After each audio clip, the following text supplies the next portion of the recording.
નમસ્તે મિત્રો, હું છું રાજુ શર્મા ન્યૂ બાર્બર શોપમાંથી. હવે આજે આપણા મિત્ર આપણી જોડે આવ્યા હતા ફેસ દોડાવવા માટે. તો હવે આ મિત્રએ કોઈ ટ્યુબ લગાવી હશે ફેસ ઉપર, જેના કારણે ફેસ ઉપર થોડો પ્રોબ્લેમ થયો છે. તો હું બધા જ મિત્રોને એ વસ્તુ જણાવવા માગું છું કે કોઈ પણ હેર સલૂનવાળો કોઈ ડૉક્ટર નથી કે કોઈ પણ વ્યક્તિ કોઈ જાણકાર નથી કે જેના જોડેથી તમે કોઈ પણ સલાહ લઈ, કોઈ પણ ટ્યુબ કે દવા લઈ અને ફેસ ઉપર ટ્રીટમેન્ટ કરો છો, લગાવો છો, તે વસ્તુ ના કરો. હા, તમારે સ્કિનને કોઈ ટ્રીટમેન્ટ કરવી છે, કોઈ ટ્યુબ લગાવી છે, કંઈ પણ વસ્તુ થઈ હોય ને એનું સોલ્યુશન જોઈતું હોય તો સ્પેશિયલી સ્કિનના ડૉક્ટરને મળો. કોઈ ડૉક્ટર જોડે જઈ અને એની સલાહથી તમે ટ્રીટમેન્ટ કરો અને ફેસ ઉપર કોઈ પણ તમારે ક્રીમ લગાવવી હોય, કોઈ ટ્યુબ લગાવવી હોય, કોઈ દવા કરવી હોય તો એના જ સલાહથી કરો. કોઈ પણ હેર સલૂનવાળા કોઈ ડૉક્ટર કે કોઈ અધર વ્યક્તિ કોઈ હોય તો એની સલાહથી ક્યારેય કોઈ પણ વસ્તુ લગાવી નહીં.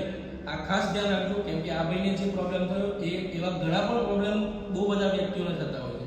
તો એ વસ્તુ ના થાય એનું ધ્યાન રાખજો.